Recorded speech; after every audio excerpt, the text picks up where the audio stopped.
நவகிரக தோஷம் போக்கும் எளிய பரிகாரம். வாரத்தில் ஒரு நாள் பூஜை அறையில் இந்த ஒரு பொருளை புதியதாக மாற்றி வைத்தால் போதும். பின்பு நல்லதே நடக்கும். நிறைய பேர் வாழ்க்கையில் தீர்க்க முடியாத சிக்கல்களில் சிக்கி தவித்து வருகிறார்கள். தினம் தினம் ஒவ்வொரு கஷ்டம். புதியதாக எந்த ரூபத்தில் எந்த பக்கத்தில் இருந்து எந்த பிரச்சனை வருகிறதோ என்று தெரியாமல் பல குடும்பங்கள் தவித்து வருகின்றனர். மனதில் சுத்தமாக நிம்மதியே இல்லை என்பவர்கள் இந்த எளிய பரிகாரத்தை செய்து பாருங்கள். நவ கிரகங்களும் வந்து உங்களுக்கு நன்மை மட்டுமே செய்யும். குடும்பத்தில் நல்லது நடக்க சிறந்த பரிகாரம் இது.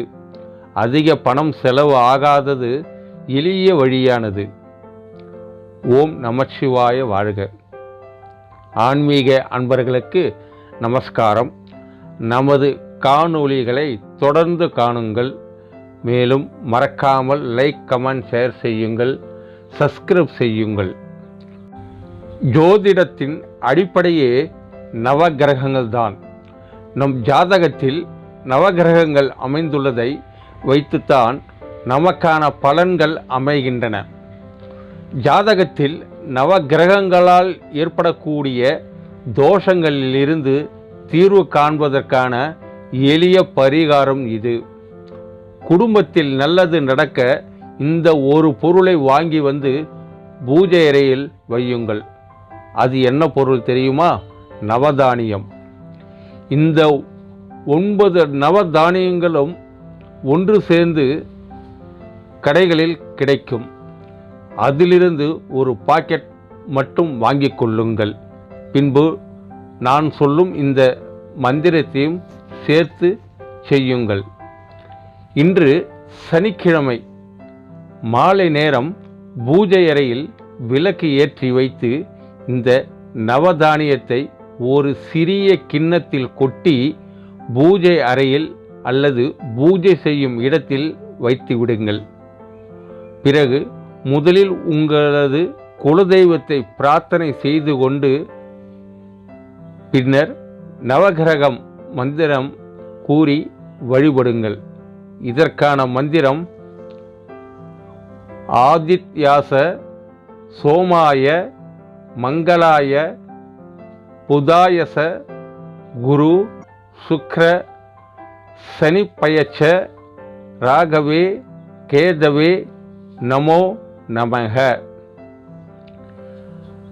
ஆதித்யனாகிய சூரியன், சோமன் என அழைக்கப்படும் சந்திரன், மங்களன் என அழைக்கப்படும் செவ்வாய், புத பகவான், குரு பகவான், சுக்கிரன் ஆகியோருடன் சனி பகவான் மற்றும் நிழல் கிரகங்களான ராகு, கேது ஆகிய நவ கிரகங்களையும் நான் சிரம் தாழ்த்தி வணங்குகின்றேன் என்பதே இதன் பொருளாகும்.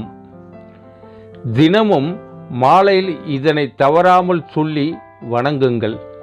இன்று தொடங்கி அடுத்த 7 நாட்கள் இந்த நவதானியம் உங்களது வீட்டு பூஜை அறையில் இருக்கட்டும்.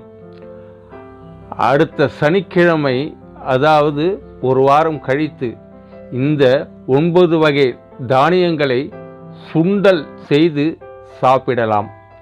அல்லது ஊற வைத்து அரைத்து தோசை செய்து வீட்டில் இருப்பவர்களுக்கு கொடுக்கலாம். அப்படி இல்லை என்றால் நீங்கள் நன்றாக தண்ணீரில் ஊற வைத்து பசுமாட்டிற்கு சாப்பிட கொடுக்கலாம். இப்படி வாரம் ஒரு முறை புதியதாக நவதானியம் வாங்கி வந்து பூஜை அறையில் வைத்து நவகிரகங்களை வழிபாடு செய்து வர உங்கள் குடும்பத்திற்கு பெரிய அளவில் சங்கடங்கள் எதுவும் வராமல் இருக்கும்.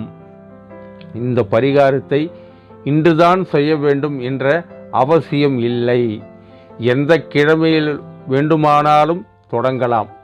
அன்றிலிருந்து ஒரு வாரம் கணக்கு வைத்து கொள்ளுங்கள். பிறகு ஒரு வாரத்துக்கு ஒரு முறை இந்த நவதானியத்தை புதியதாக மாற்ற வேண்டும். உங்களுக்கு இருக்கும் பிரச்சனைகள் தீரும் வரை இந்த பரிகாரத்தை தொடர்ந்து செய்யுங்கள். இது ஒரு எளிமையான பரிகாரம்தான், அதிகம் செலவு ஆகாதது.